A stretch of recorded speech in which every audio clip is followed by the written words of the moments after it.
제자 훈련을 같이 했고, 그리고 그 후에는 이제 컴파스 선교사 훈련은 아시나요? 컴파스 선교사들, 그 컴파스 선교사 훈련을 시작을 했고, 그리고 5년 동안 컴파스 선교사들 훈련시키고, 그러고 있다가 지금 현재 파키스탄에 와서 대총회 선교사로 사역하고 있습니다. 네. 그리고 네. 저희 집사람 선교사 출신이고요. 그리고 저희 딸들도 그런 마음을 가지고 살아가려고 노력을 하고 있습니다. 네, 반갑습니다. 네, 감사합니다. 목사님 이제 선교사 경험이 참 많으신데요. 선교사 생활하시면서 특별히 어떤 한국에서 살 때와 비교해서 어떤 특별한 장점과 또 단점을 좀 단점이라는 게 없겠지만은 좀 얘기해 주시면은 좀 생생하게 얘기해 주시면 감사하겠습니다. 사람들이 선교사는 어떤 특별한 사람이나 어떤 부르심을 받은 사람만이 할 수 있는 거라고 생각을 하는데 이것이 첫 번째 제일 큰 오해죠. 그 시대 소망에 보면은 모든 하나님의 제자는 다 우리가 제자잖아요. 모든 하나님의 제자는 하나님 나라의 선교사로 태어난다라고 말해요.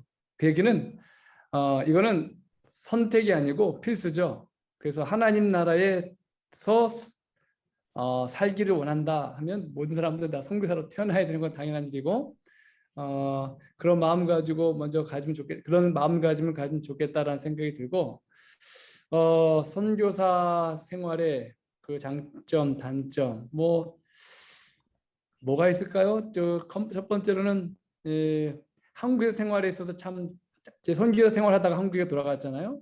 그런데 선교제는 모든 불리한 게 많은데 그게 다 기도의 조건이 된다는 거죠. 그리고 선교제 장점은 그 이리한 때 천명 보니까 모든 불편함이 하나님과 직접적으로 연결될 수 있는 아주 큰 장점이죠. 그러다 보니까 이거를 불편함으로 생각한다 하면 불편한 거고, 그 속에서 하나님만이 공급해 주는 그런 생활 속에 살다 보니까 믿음이 자라죠. 왜냐면 하나님밖에 의존할 수밖에 없으니까. 뭐 지금 한국이야 물 마시고 싶으면 버튼 누르면 물 나오고, 그렇죠? 비 오게 해달라고 기도하지 않잖아요, 우리. 근데 거긴 비 안 오면 물이 없어요. 다시사철 과일 아무 때나 얻을 수 있고. 그러다 보니까 기도할 이유가 없어. 기도할 이유가 간절함이 없고. 뭐 힘들면 친구한테 전화하지 무릎 꿇고 기도하는 것보다는 친구한테 전화 거는 걸 더 선호하고. 그래서 이게 편리함이 축복이기도 하지만 반면에 우리의 신앙을 나타나게 만들 수 있는 아주 좋지 않은 것이 될 수 있다는 생각을 좀 많이 하게 되고, 그리고 특별히 이 선교사 생활에서 장점은 뭐냐면 두 가지를 경험할 수 있어요. 하나는 전적인 믿음을 걸지 않으면 할 수 있는 게 아무것도 없어. 전적인 믿음. 그러니까 어설픈 믿음으로는 힘들어요. 선교 생활은 힘들어. 그런데 그런 어려운 환경이 하나님을 전적으로 매달릴 수밖에 없게 만들어요. 그 다음에 어설픈 헌신을 할 수가 없어. 한국에 있으면은 반은 교회, 반은 내 생활 이렇게 가잖아요. 근데 여기서는 모두 한 번 하더라도 전적인 헌신. 그래서 이 온전한 믿음과 전적인 헌신이 만나면 이때는 하나님이 하고 싶은 일을 기적들을 보죠. 저는 선교사 생활 동안에 죽은 아이가 살아나는 것도 이게 직접 봤어요. 한 4시간 만에 진짜 살아나서 그 마을 전체 사람들이 다 침례를 받는. 왜냐면 살아계신 하나님을 직접 봤으니까. 그런 일. 그 다음에 중풍 걸린 사람이 3일 만에 완전히 일어나서 뛰는 걸 보고, 그 다음에 뭐 항문이 10cm 이상 찢어져가지고 병원에서 포기해서 죽어가고 있는 사람이 그 치료를 통해서 기도를 통해서 완전히 회복이 되고, 뭐 말라리아 환자 뭐 하루 만에 죽어가는 사람이 살아나고 이런 것들을 보는데 한국에서는 그런 일들을 경험하기 쉽지 않잖아요. 그게 왜 그럴까? 그러다 보니까 성경 이야기는 그냥 옛날 동화 이야기처럼 느껴지고, 그렇죠? 그리고 그건 그 당시만 있을 수 있는 일이다 생각이 되지만 이 성경의 말씀이 이게 살아있는 말씀이면 지금도 가능해야 되잖아요. 근데 왜 그런 일이 안 일어나냐 이거죠. 이런 많은 고민을 할 때 이 선지어지는 내게 있어서 전적인 믿음과 온전한 헌신을 사용할 수 있게 하면서 결국에 성경에서 약속한 모든 일들이 나의 작은 기도와 헌신을 통해서 이루어지는 걸 눈으로 목격하게 만든 현장이에요. 그러다 보니까 정말 큰 축복이죠. 그런 경험이 있고 나면 내가 얼마나 무능력한데도 하나님이 사용하는 거를 아는 순간부터 그 다음부터는 더 겸손해지죠. 내가 조금만 더 준비된다면, 내가 조금만 더 헌신한다면 하나님이 더 큰 일을 할 수 있는데 그렇게 되지 못하는 나 자신을 보면서 오히려 하나님께 죄송스럽고, 그러다 보니까 선교사들은 뭐든지 최선을 추구하게 돼 있어요. 최고. 왜냐하면 내가 조금만 더 준비된다면 더 많은 사람들이 도움을 받을 수 있기 때문에. 그런 역사의 현장을 보고 나니까 목숨 걸고 살아요. 제 주변에 있는 선교사들은 그래요. 정말 목숨 걸고, 공부를 해도 목숨 걸고 살고, 일을 해도 마찬가지고, 영혼을 구원하고 싶어도. 그래서 모든 기회와 생각을 내가 하나님 나라를 위해서 더 크게 쓰임 받을 수 있는 준비만 된다면 더 많은 사람이 도움을 받을 수 있겠구나라는 생각을 가지고 살게 되죠. 그래서 한국에서도 그런 선교사 경험을 하고 돌아가서 한국에 있는 청년들에게 어떻게 하면 그런 경험들을 체험할 수 있도록 도와줄 수 있을까 하면서 이제 고민했던 게 뭐 제자 훈련이나 이런 컴파스 선교 훈련이었죠. 그러다 보니까 이제 이런 경험들을 같이 하던 청년들이 여러 가지 훈련을 통해서 간접적인 체험을 하면서 변화되는 모습을 보게 되고, 그리고 그러다 보니까 우리 청년들에게 그런 강조를 많이 하죠. 우리가 이제 11조를 드리잖아요. 11조. 11조를 드리면 반드시 축복받는 건 분명해요. 다 경험해서 알고 있죠. 그런데 재정의 11조도 드리지만 이 자기 삶의 가장 소중한 기간을 하나님께 드리는 것. 그걸 인생의 11조라고, 인생의 11조. 이 시간이 여러분 나이 때. 선교사는 여기를 가는. 선교사야? 그래서 여러분 나이 때 그런 인생의 11조를 한번 주님께 건다면 평생에 어떤 축복이 이루어질지 기대하고 살 수 있는 그런 기회가 되지 않을까. 왜냐하면 저도 여러분 나이 때 선교사를 갔거든요. 1년을 걸고 났더니 제 인생의 모든 방향이 그렇게 바뀌는 놀라운 축복이 있었어요. 꼭 선교제가 아니더라도 직장 생활을 하든지 아니면은 여러분이 가지고 있는 전문성 활용하는 그 장소에서도 내가 그곳에 선교사라는 생각을 갖고 살게 되더라고요. 예, 그런 장점이 젊었을 때 제게 주어졌던 것 같아요. 예. 네, 좋은 말씀 감사합니다. 목사님 이제 계속해서 선교사 생활하시면서 특별히 인도네시아에 또 1000명 선교사 세우시고 또 필리핀에 있는 거는 이제 또 한국에서 세운 선교사 훈련원이잖아요. 또 목사님도 지금 이제 한국인으로서 파키스탄의 한 대학의 학장으로 가셨고 또 여러 목사님들이 또 여러 나라에서 이제 한국인을 이렇게 목사님처럼 선교사로 부르고 있는데 혹시 왜 하필 한국인을 찾고 있는지 특별히 그런 이유를 좀 말씀해 주시면 감사하겠습니다. 한국인들은 정말 독특해요. 종교심이 남달라요. 그래서 제가 뭐 여러 나라 선교사들이 일하는 걸 보지만 한국인들은 뭐냐면 스타일이 자기를 먼저 생각하기보다는 남을 먼저 생각하는 선교제도도. 예를 들면 외국인들이 미국인이나 서양인들이 만약에 선교지에 들어가면 제일 먼저 선교사의 가정의 안정을 먼저 생각을 해요. 그래야지 장기 사역을 할 수 있으니까. 그래서 먼저 충분히 준비하고 난 후에 가족을 데려오고 그 다음에 좋은 집을 먼저 지어야 돼요. 그래야지 가족들이 잘 편하게 지낼 수 있고 그래야지 가족들이 편안해야지 사역을 계속할 수 있다. 이런 아주 전략적이고 논리적인 사역을 하는데 한국인들 그게 아니죠.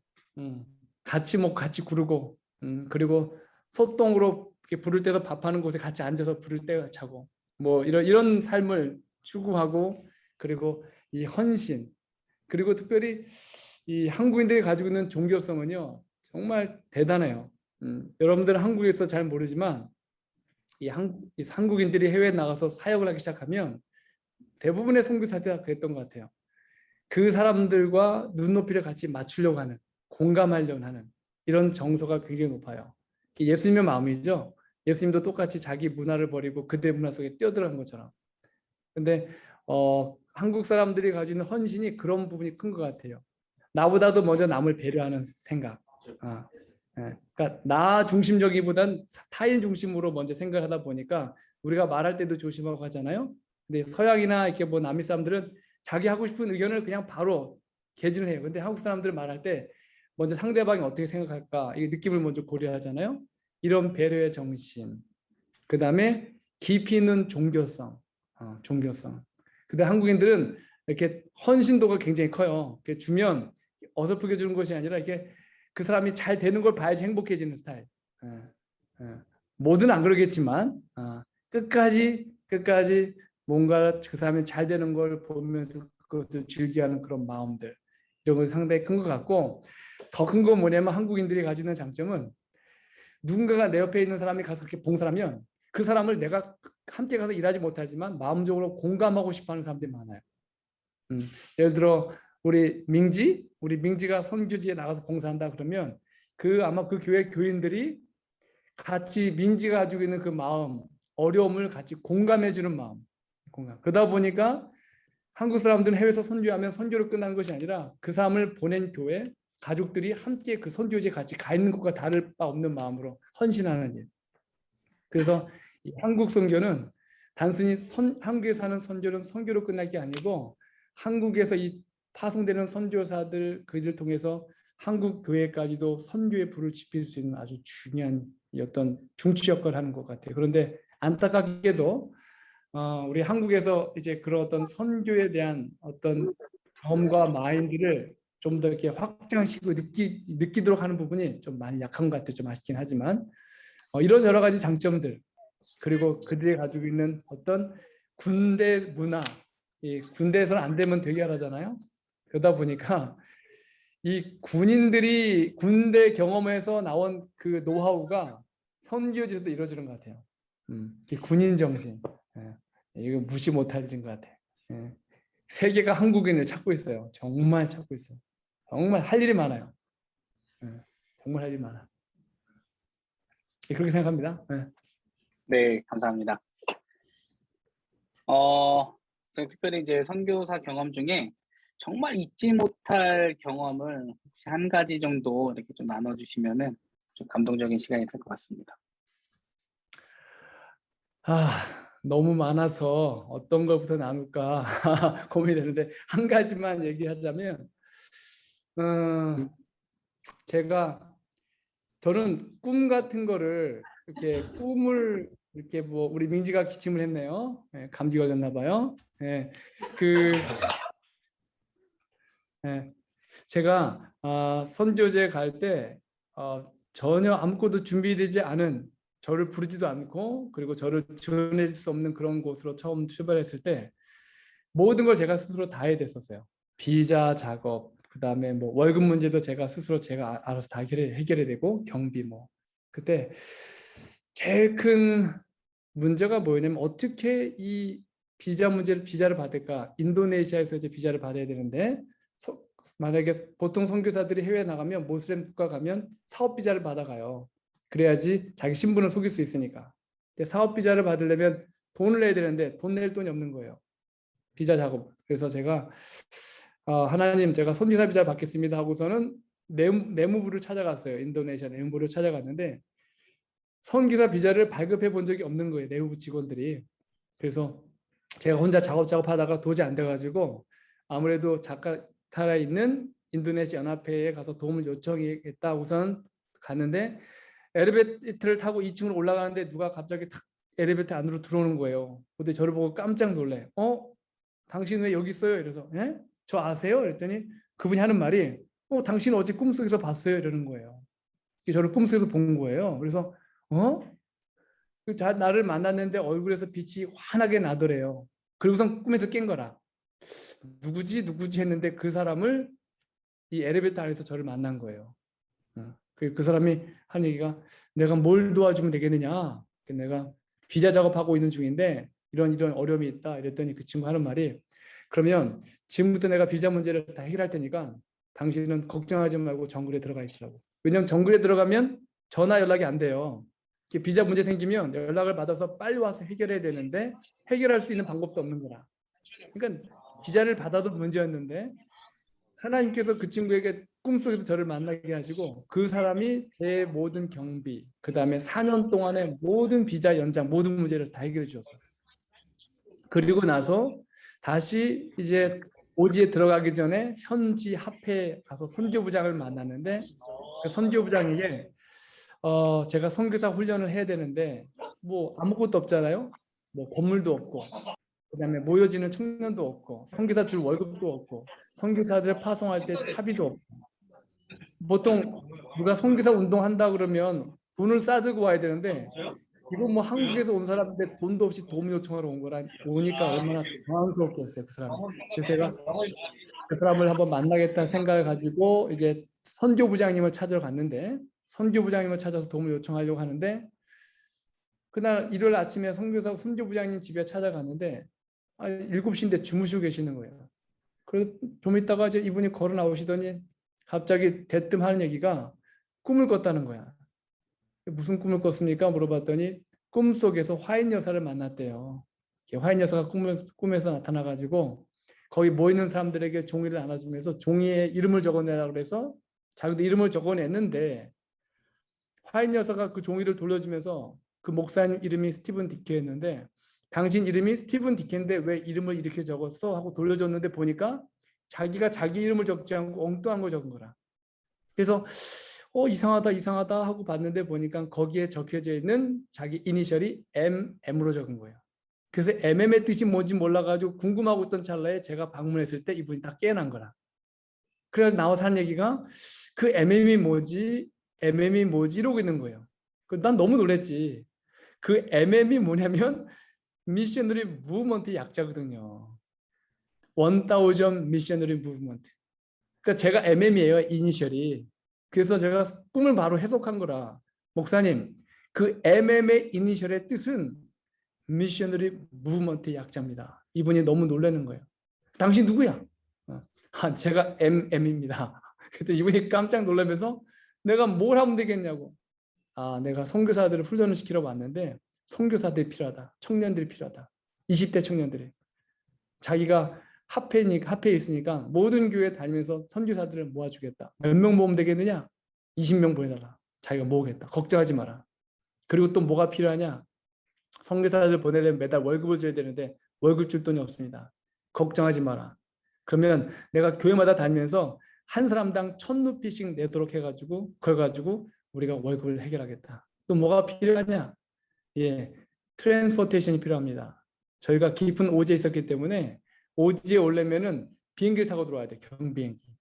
그리고 거기서 선교사를 파송하려면 또 경비행기로 이동을 해야 돼요. 그러니까 선교사 파송하려면 경비행기를 렌탈해야 되는 거예요. 그게 얼마나 비싸겠어. 월급보다 훨씬 더 비싼 것들. 1년치 월급보다 훨씬 비싼 걸 경비로 써야 되는 거예요. 한 사람 파송할 때. 그래서 그 얘기를 했더니 걱정하지 마라. 그 경비도 우리가 해결하겠다. 마침 그 합회 안에 우리 재림교회 비행 선교단이 있었어요. 지회에.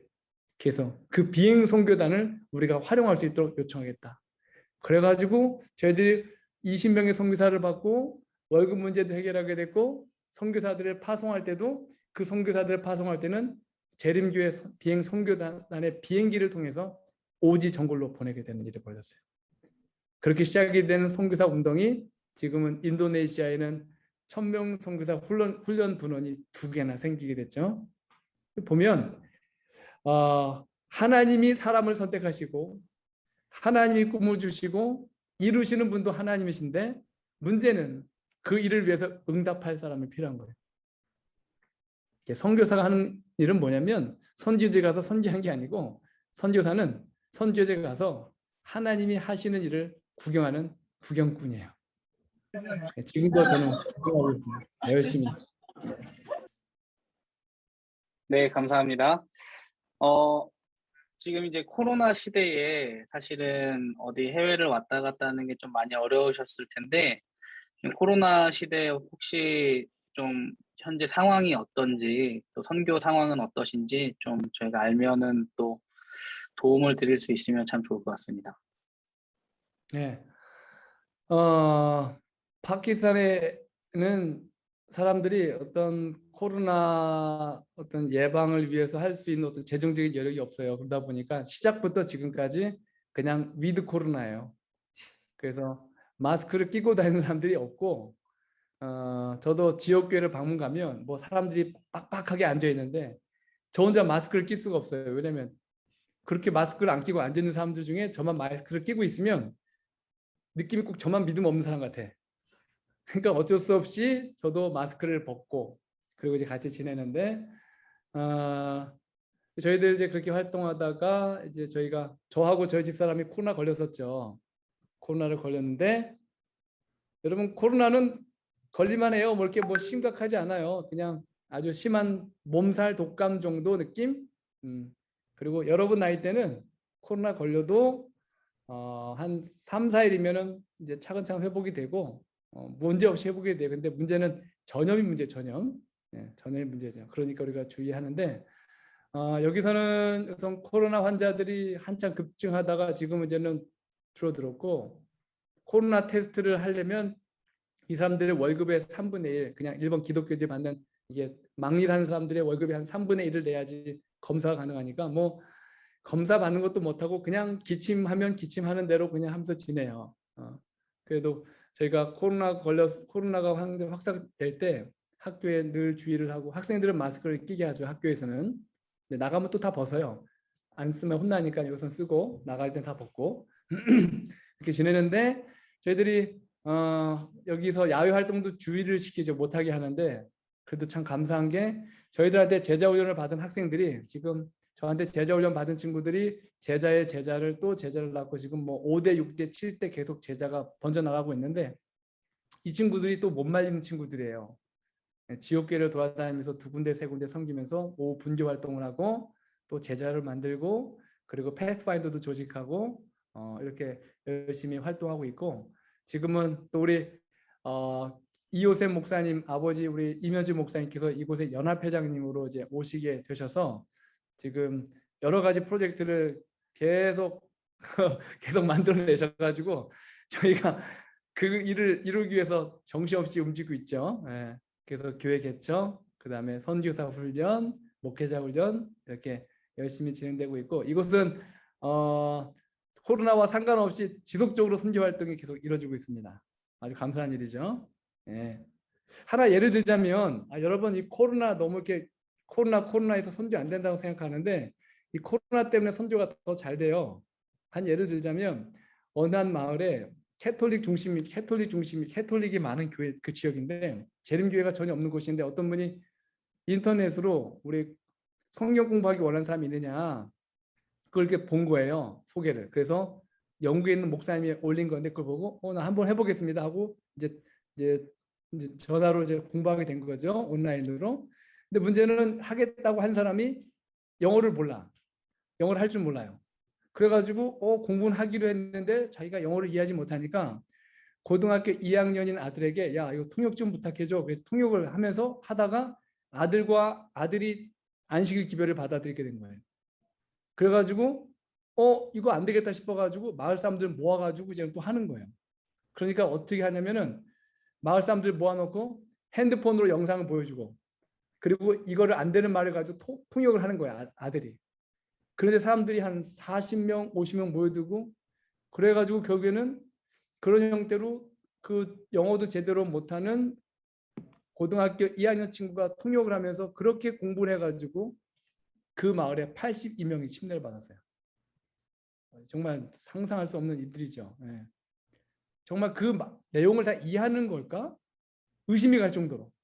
왜냐면 핸드폰으로 이렇게 뭐 몇십 명이 앉아가지고 핸드폰으로 보이는 영상으로 그거를 또 영어를 하는 것을 또 통역을 해가지고 이런 식으로 해서 공부를 해가지고 82명이 침례받는 걸 보면서 야 사단이 코로나로 인해서 우리가 할 수 있는 많은 일들이 불가능하다고 만들지만 반면에 하나님의 말씀으로 지혜를 찾고자 하는 사람들이 정말 많구나라는 것을 우리가 기억하면 좋을 것 같아요. 할 일이 많아요. 정말 할 일이 많아요. 코로나 때문에.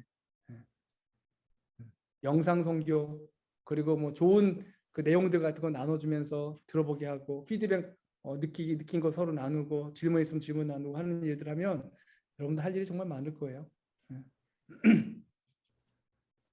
네, 점점 생생한 말씀 감사합니다. 목사님 이제 아까 말씀하신 것처럼 한국은 너무 편한 것 같아요. 이게 코로나 상황에서 이렇게 신앙하는 모습들 보면은 물론 또 온라인으로 예배를 드리고 또 이런 것들도 많이 이루어지고 있지만 실제로 이제 뭐라고 해야 될까 너무 편하기 때문에 사실은 신앙을 매달리기보다는 또 세상적으로 치우치는 일이 참 많은 것 같습니다. 그래서 이런 환경 속에서 어쩔 수 없이 뭐 저희가 다 선교사를 갈 수는 없잖아요. 또 일일이 뭐 신앙 때문에 각자가 다 열악한 환경으로 이렇게 가라고 할 수도 없는 입장인데 이게 점점 발전되는 도시 생활 가운데서 이렇게 영성을 유지할 수 있는 방법 이런 노하우나 또 그런 훈련 방법이 있으면 좀 공유해 주시면 감사하겠습니다. 예, 선교지에 있는 선교사도 마찬가지고 그곳에 있는 선교사들도 어느 순간에 안착하기 시작하면 그 다음부터는 하나님의 역사를 보기 어렵죠. 예를 들어 저도 여기 선교지 처음 와가지고 아무것도 없으니까 맨 땅에 헤딩하니까 어떻게 더 하나님 간절히 찾잖아요. 그런데 하나님이 주신 축복들이 점점 늘어나고 이제 모두게 안정을 찾으니까 기도가 줄어들어. 간절함이 줄어들어. 예. 이거는 여기 있는 사람이나 또 이런 어떤 문명 도시에 살고 있는 여러분이나 다를 바 없을 것 같아요. 이거를 깨울 수 있는 방법은 첫 번째 가장 중요한 거는 여러분들 정말 기도 모임을 가지세요. 기도 모임을. 여러분 하나님 만나고 싶지 않아요, 정말? 그렇죠? 진짜 하나님 만나고 싶어 개인적으로. 그래서 제가 한국에 있을 때 우리 청년들과 많이 하던 일이 뭐냐면 기도 시간을 갖는데 그냥 기도 시간은 뭐 어떤 순서를 만들지 않고 그런 거 있잖아요. 야 민지야, 너도 혹시 좀 뭐 느껴? 뭐 부족한 거 느껴? 예. 하바 너는 어때? 세환이 어때? 야 뭔가 우리가 뭔가 부족한 거 같지 않아? 느끼지. 청년회도 잘 되고 모든 게 다 잘 돼. 모든 게 풍족하고. 근데 어느 순간에 영적 부족함을 느끼는 거예요. 느끼는 거. 그럴 때 우리가 했던 일은 뭐냐면 자 그러면 7시에 집합. 그리고 차 한 대 가지고 사슴의 동산으로 가는 거예요. 가서 그 밤에 그 산에 나무 이렇게 있잖아요. 올라가서 나무 하나씩 붙잡고 기도하는 거야. 그냥 기도하는 방법 간단해. 제가 기도하는 방법 알려줄게. 첫 번째는 뭐냐면 마음에 성령님을 모시는 것. 성령님 와주세요. 그 기도를 하고 그 다음에 이제 두 번째로는 내가 정말 가지고 있는 죄가 있으면 죄를 느끼게 해달라. 깨닫게 해달라. 회개 기도하는 시간. 개인적으로. 그리고 나서 세 번째로 내가 개인적으로 필요한 거 있으면 간단히 하고 고백하고 그 다음에 그 위에 나 외에 다른 사람을 위한 중보기도 하는. 그리고 마지막으로 다섯 번째는 듣는 기도. 하나님이 내게 하고 싶은 말씀이 뭔지 듣고 싶은 그런 얘기. 그런데 청년들 딱 산에 데려가서 흩어놓고 산에서 기도시키잖아요. 그러면 10분만 되면 완전 초토화가 돼. 다 또 늘 그랬어. 처음에는 뭔 기도해야 될지 모를까 이러고 있던 청년들이 산에서 조용히 어두운 밤에 나무를 붙잡고 정말 자기 목소리가 귀에 들릴 정도로 기도를 시작하다가 한 5분 정도 10분 정도 지나면 회개를 구하는 기도를 하기 시작하면 갑자기 이쪽 저쪽에서 막 꺼이 하는 울음소리가 들려. 막 그냥 대성통곡이야. 제일 많이 우는 사람이 항상 보면 청년회장이야. 청년회장이 제일 많이 울어. 맨날 뭐 누구 때는 안 된다, 뭐가 문제다라고 했던 막 울고 갑자기 그게 불처럼 번져요. 불처럼 번지면서 마음에 막 뜨거워지고 부족함을 느끼고 그러고 나서 나중에 개인의 필요와 그리고 이제 예수님이 드렸던 중보기도 나 외에 다른 사람을 위해서 기도하는데 그 중보기도 영역이 한도 끝도 없이 넓어져 가는 거야. 왜 예전엔 내가 이렇게 기도 안 했을까? 왜냐하면 성령님께서 여는 기도기 때문에 예수님 마음으로 꼭 필요한 기도를 막 하게 돼요. 그럼 막 어떨 때는 자기 지역, 나라를 넘어서 다른 나라까지 막 가고 자기 생각지도 못했던 나라를 위해서 기도하기 시작하고 그럼 막 펑펑 울면서 기도하고 그리고 난 후에 이제 잠잠해지면서 하나님이 내게 하시고 싶은 말씀이 무엇인가를 조용히 듣죠. 그리고 나서 한 1시간 후에 모이면 대부분 한 얘기가 뭐 5분 10분도 기도하기 어려운 친구들이 목사님 벌써 1시간이 지났어요? 이러는 거예요. 하나님을 교제하는 시간이 돼버리니까 그 시간이 확 지나가는 거예요. 어떤 아이들은 뭐 추운 겨울에도 데려가면 막 잠바를 벗어요. 막 몸에서 막 뜨거워서 불이 올라온다는 거야. 막 더워가지고 견디지 못하고. 그리고 와서 저희들이 마지막에 다 함께 둘러서가지고 이제 기도 속에서 내가 느낀 하나님의 음성을 나누면 진짜 얼굴이 환해. 얼굴이 환해.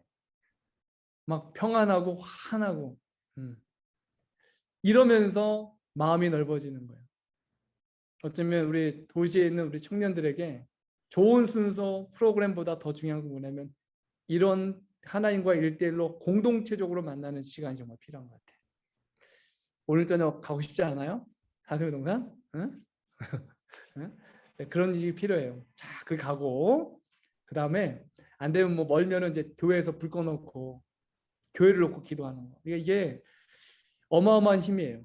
특별한 프로그램 없이 그냥 다 함께 모여서 오순절 다락방에 모였던 것처럼 그냥 하나님을 향하여 울부짖는 것. 이 시간들이 정말 필요하고 이게 필요하고 그러면 내가 선교에 대한 마음을 갖고 싶다. 내가 무엇인가 하고 싶다기보다도 하나님이 하고 싶은 일이 내 마음속에 탁탁탁 꽂히게 돼. 내 직장에서, 내 대학에서 하나님이 대학을 보내주신 목적, 하나님이 이 직장을 주신 목적을 하나님이 보여주게 만들어요. 그러면 여러분 있는 직장이 선교지가 되는 거예요. 여러분의 학교가 선교지야.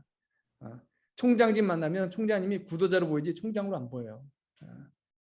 그렇게 봐야 돼. 그 눈으로. 그리고 이제 두 번째 중요한 건 뭐냐면 이제 말씀 묵상이에요. 말씀 묵상. 여러분들 새벽에 말씀 묵상을 이렇게 하되 말씀 묵상을 하고 나서 개인의 영성을 위해서 말씀 묵상하는 거는 이거는 초등학교 수준이고 여러분들이 말씀 묵상하고 난 후에 그 받은 은혜를 여러분이 한두 사람씩 생각하고 있는 구도자가 있어야 돼요. 구도자. 그 사람들에게 나누는 거예요. 야, 나 오늘 이 말씀 봤는데 너무너무 좋아. 나 이거 너무 좋아서 너랑 나누고 싶어 하고 나눠주는 거예요. 자기 간증처럼. 이게 정말 필요해요. 그래서 꼭 전도회 때나 아니면 선지지에서만 증인이 아니고 우리가 매일의 삶의 증인이 돼야지 평생 이렇게 살 수 있는 거예요. 갑자기 된 게 아니에요. 그래서 그 증인의 삶을 산다는 거는 그렇다고 우리가 뭐 대단한 성경 말씀을 전하는 게 아니라 내가 오늘 경험한 하나님을 나누는 거예요. 너무 행복해. 나 너무 좋아. 오늘 말씀 봤는데 너무 좋아. 그 친구가 만약에 하나님을 전혀 모르고 듣기 싫어하는 아니면 여러분은 그 얘기만 하면 돼. 나 오늘 요한복음 봤는데 진짜 뒤집어져. 와, 막 심장이 뛰는 것 같아. 와, 나 오늘 완전 쓰러진 줄 알았어. 너무 행복해. 이것만 얘기해도 여러분은 증인이야. 근데 그러다가 어느 순간에 이 친구들이 여러분의 변화된 삶을 보면서 여러분처럼 되고 싶어지는 거예요. 또 어떻게 저렇게 행복할까? 어떻게 저렇게 될까? 그럴 때 이 친구들이 마음이 조금씩 열릴 때, 야, 오늘 내가 사도행전 2장 봤는데, 야, 이거 이런 말씀이 있더라. 이거 정말 대단하지 않냐? 와, 나 이 너무 멋져서 나 이렇게 살고 싶어. 이러고 나 이렇게 살 거야. 그리고 너한테도 그런 축복이 있길 바래. 이렇게 간단히 나누는 거예요. 그러면 차근차근 이 사람들이 영적 자력에 끌려오게 돼 있어. 영적인 자력에. 얼마나 큰 축복인지 몰라. 그리고 잊지 말아야 될 거는 야, 민지야, 너 혹시 내가 필요한 기도 제목 있으면 내가 좀 물어볼 수 있을까? 내가 널 위해서 새벽에 말씀 보고 기도해 주고 싶어. 너 어려운 거 없니? 그러면 그 친구가 기독교인이든 아니든 그 얘기 해 고맙거든. 그러면 나 요즘에 사귀는 남자친구 있는데 무지 말 안 들어. 이러면서 나오는 거예요. 그러면 그 기도 제목을 들으면서 그 친구의 필요한 문제들 알고 이게 선교예요. 선교를 다른 게 아니야. 이게 선교. 내가 먼저 하나님 만나고 그 은혜를 경험하고 그것을 순간순간마다 내 삶으로 표현하고 나누면서 그 사람에게 기도 제목을 묻는 거. 그리고 다음날 새벽에 기도하고 난 후에 문자 보내는 거지. 말씀 보고. 민지 안녕. 나 너무 행복해. 오늘 아침 널 위해 기도했어. 행복하게 살아. 이게 전도죠. 이게 전도. 전도는 무지 쉽다. 전도 못하면 바보다. 쪼다다. 이게 제가 가지고 있는 마음과 생각이에요. 그래서 여러분들은 있는 곳에서 선교사로 준비돼야 합니다. 예. 네, 오늘 너무 말씀 감사합니다. 특별히 우리 지성배 목사님 같은 경우는 제가 여태까지 이렇게 목회할 수 있도록 정말 많은 도움을 주신 분입니다. 또 그래서 항상 목사님 하시는 활동을 보면서 제가 참 많이 느끼고 또 목사님한테 배운 것들을 이렇게 지금까지 이렇게 선교지 또 제가 있는 교회에서 이렇게 활용하고 있는데 너무 늘 이렇게 도움을 주셔서 참 감사합니다. 목사님 마지막으로 저희 이제 혹시 뭐 잘 모르겠지만 이게 선교를 가고 싶은데 고민하는 청년들에게 마지막으로 한마디 해주시면 감사하겠습니다.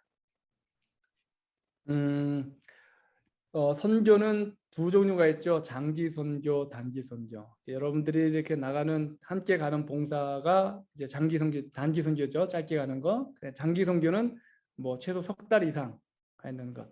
여러분들이 한국 사람들이 이렇게 너무 이렇게 공동체가 강하다 보니까 선교를 나갈 때 야, 우리 팀 뭐 한 10명이 가야지 힘이 붙고 뭐 한 3명 간다 그러면 맥 빠지죠. 뭐 그런 느낌인데 여러분들 전 선교에 대해서 좀 효과적으로 생각을 할 때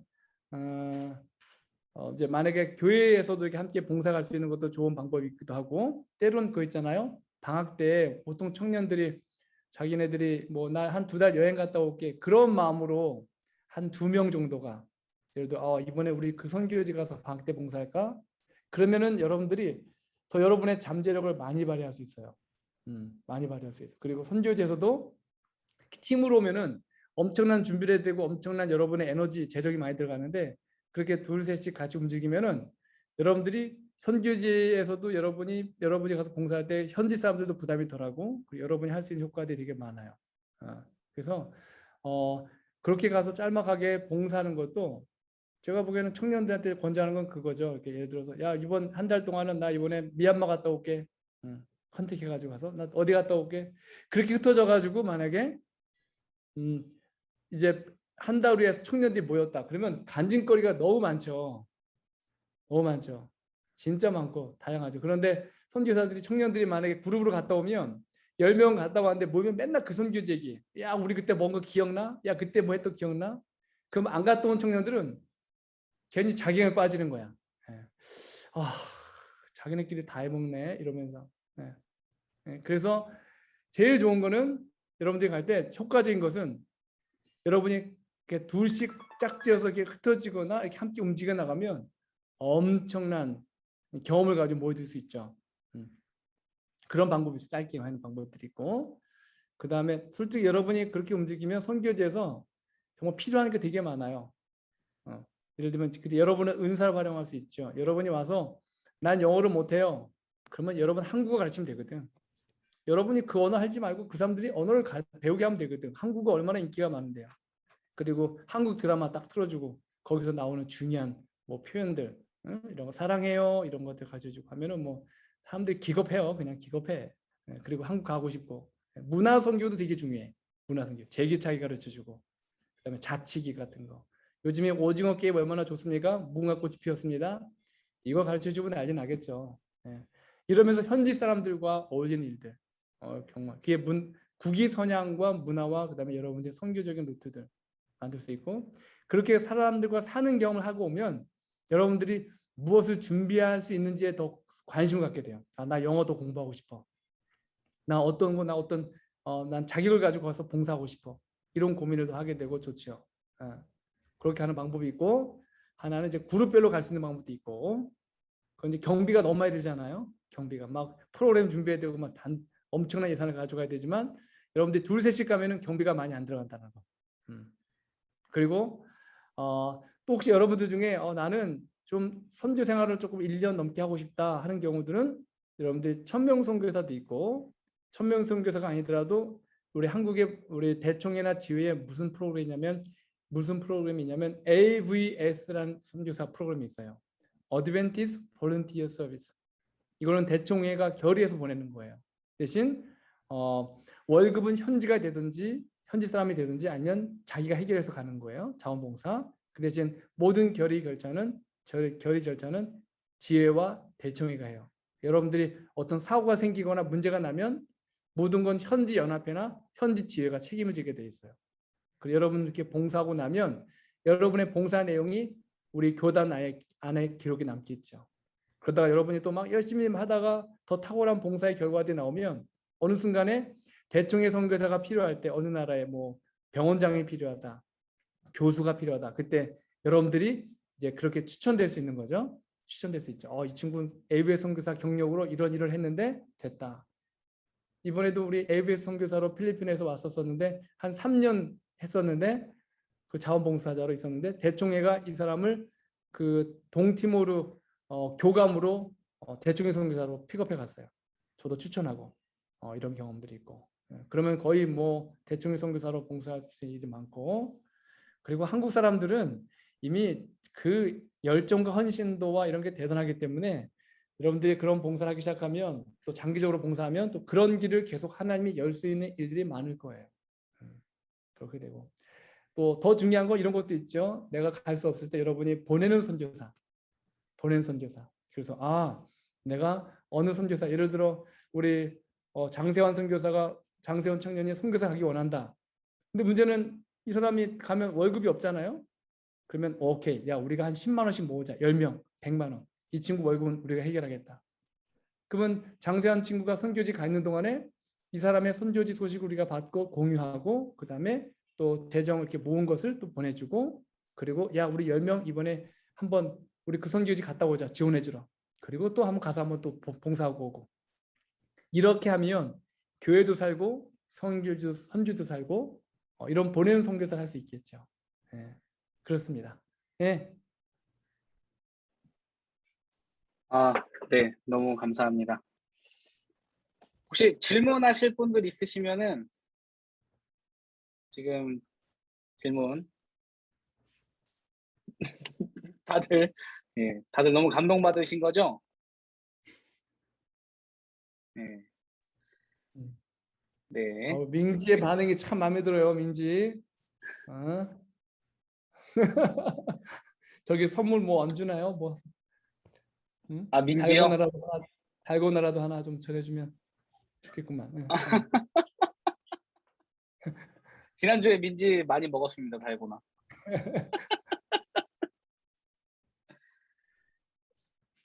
네, 목사님, 저희가 또 이 인연을 계기로 한번 우리 영동교회 청년반에서 또 파키스탄에 봉사를 갈 수 있는 날이 오면 참 좋을 것 같습니다.